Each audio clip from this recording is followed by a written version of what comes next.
Hello and welcome to the history of Fallout New Vegas. On today's episode, we're going to be covering Jacobstown, and here we go. Jacobstown is a location in the Mojave Wasteland in Fallout New Vegas.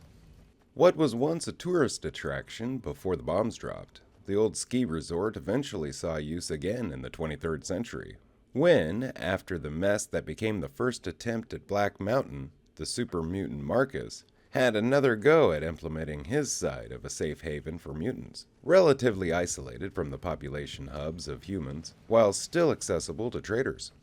So named after an old friend of his in Jacobstown. Marcus dreams of reviving the idea behind his former township of Broken Hills from years ago. Coexistence between mutant and human, as peaceful as it can be. However, that dream has been tested by the resident nightkin and their frustration over his lofty promise getting help to find a cure for their mental illness, one that has, up until present, gone unfulfilled. Originally a resort location nestled amidst the caves of Mount Charleston. Post-war, the area was of little interest to travelers and scavengers due to its remote location and lack of salvageable material. It was not until the early 2260s that the place had become a permanent settlement for any group. Marcus, formerly the mild-mannered super-mutant sheriff of Broken Hills in New California, took it upon himself to find a refuge for the broken-minded of his kind living in the Mojave. His first attempt at a super-mutant conclave at Black Mountain failed after the nightkin, Tabitha, turned most of the mutants Marcus had gathered into a hostile cult, known as the State of Utopia. With Tabitha's grip too difficult to break easily, and finding it harder to hold on to Broken Hills, Marcus left with a small group of his fellow first-generation mutants. Heading into the mountains of New Vegas, the mutant migration eventually discovered Mount Charleston and the pre-war resort, still largely intact, and decided it was a good spot to set up another community, hoping to build it up for the long term. The town mostly supports itself of ranching bighorns. They provide lots of meat, and the town can trade hides and other supplies with passing caravans. Wild bighorns also roam the foothills, so restocking their herd when numbers falls is easy. Marcus's chosen name for the new settlement, Jacobstown, was in honor of the late Jacob, a Brotherhood of Steel knight, and past traveling companion of Marcus, who together previously founded the town of Broken Hills back in the west. However, by 2281, Jacobstown itself has not stood without problems. Foremost is not all of the super mutant and nightkin living there were content to live under Marcus's rules.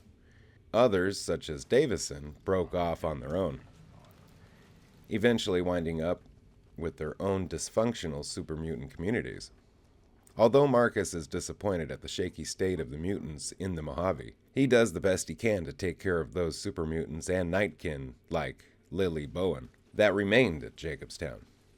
Even so, despite Marcus's peaceful leadership, Keene arose as a representative of the nightkin in the town, believing that while Marcus's efforts are respectable, he does not truly understand the plight of the nightkin. Sometime before 2281, a former Enclave scientist, Dr. Henry, heard about the problems plaguing the nightkin and traveled to Jacobstown, where he was welcomed by Marcus and allowed to set up a laboratory to develop a cure for their mental illness.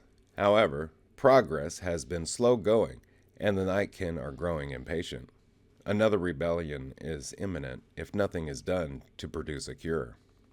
Aside from the conflicts within, Jacobstown suffers many threats from the outside due to their higher population of super mutants. Despite efforts to establish trade with the New California Republic, an influential party within the NCR has recently been sending contracted mercenaries to either displace the super mutants from the town or remove them through more violent methods due to believing that the mutants are responsible for, or at least connected with, attacks on the NCR-supported Brahmin ranches. The super mutants of Jacobstown are an elitarian society operating in a collective mindset where they equally share the resources among each other for a common goal, and almost never physically fight each other.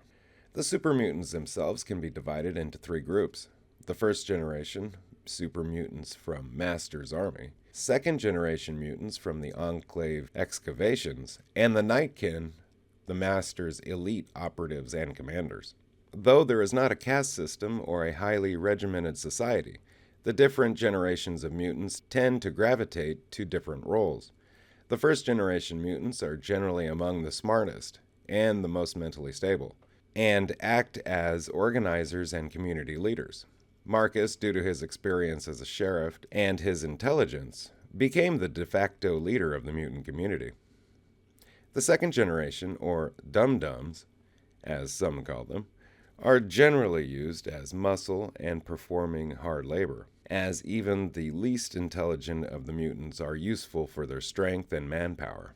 Nightkin, represented by Keen in Jacobstown, help protect the town from interlopers, though their main objective is to find a cure for their deteriorating mental condition. Although founded as a super mutant haven, members of all races are welcome as long as they behave themselves and mind their manners. Most of all, avoid staring at the nightkin, evidenced by Dr. Henry and his ghoul Calamity being allowed to live in the town while they research a cure. Hey, thank you for watching the history of Fallout. Special thanks to Nukipedia for all information you heard today. Have a great day. Bye-bye.